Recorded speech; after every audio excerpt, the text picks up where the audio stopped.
Restaurant owners say now that supplies are finally catching up with demand, they're having to pay significantly more.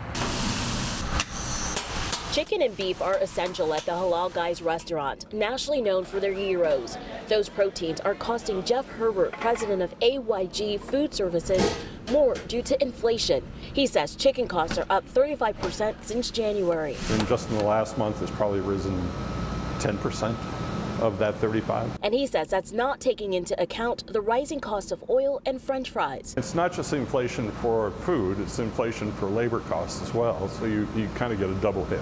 It should be of no surprise to anyone that we have an inflation problem. You go to the grocery store, you're like, oh my gosh, how much is bread? Restaurants, we're seeing at a wholesale level probably about a 17% increase. Melissa Stewart is the senior executive director of the Texas Restaurant Association. We are having to adjust our prices, but restaurants overall are really only going up about 7%, and they're just sort of absorbing the rest of that. Stewart says restaurants aren't just dealing with the rising cost of food, but also labor shortages and supply chain issues. Is this going to be for here to go, sir? Herbert says his strategy has been to focus on delivering good customer service rather than charging more to make up for inflation. And restaurants typically operate on very small margins to begin with, so these giant fluctuations can be devastating for restaurants that aren't necessarily in a strong fiscal position.